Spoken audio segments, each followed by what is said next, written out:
আমি সেই পুরনো আমি, শরীর থেকে খসে পড়েনি কিছুই।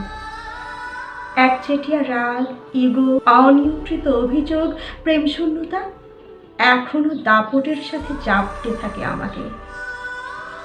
তোমার মতো তারা আমাকে ছেড়ে যায়নি। আমার ক্রমবর্ধমান ভালোবাসা দেখে যখন হিংসুকেরা হিংসে করত, ঠিক তখনই তুমি তোমার জন্য এই বুকে ভালোবাসা দেখতে পেলে না। প্রেমহীনতার তকমা জড়িয়ে দিয়েছ আমার গায়ে। পরিবার, পরিজন, আত্মীয়, বন্ধুরা সকলেই বলতো আমি নাকি কেবল তুমি কেন্দ্রিক হয়ে গেছি। অথচ তোমার পৃথিবীর আকাশে বাতাসে নাকি আমার গলা অবহেলার ধুলো পাহাড় গড়েছে। তোমার পৃথিবী কুমুট হয়ে গেছে, নিঃশ্বাস নিতে কষ্ট হচ্ছে। এভাবে কারণে অকারণে কেবল দূরত্ব বাড়ালে, অকস্মাৎ ছেড়ে গেলে আমায়। আমি তোমাকে আটকে রাখতে পারিনি।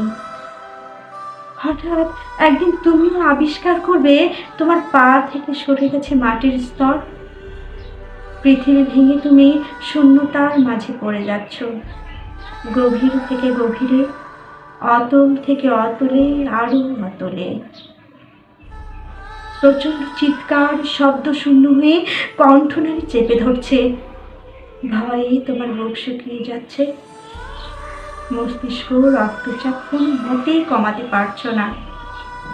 তোমার নাক দিয়ে রক্ত গড়িয়ে পড়ছে। প্রচন্ড যন্ত্রণাদায়ক একটা জীবন্ত মৃত্যু নিয়ে তুমি ফুরিয়ে যাচ্ছ।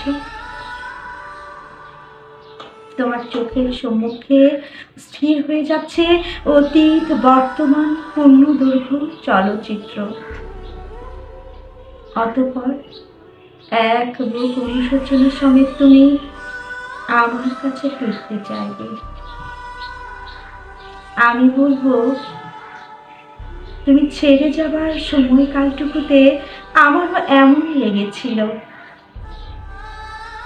আমি সেই পুরনো আমি,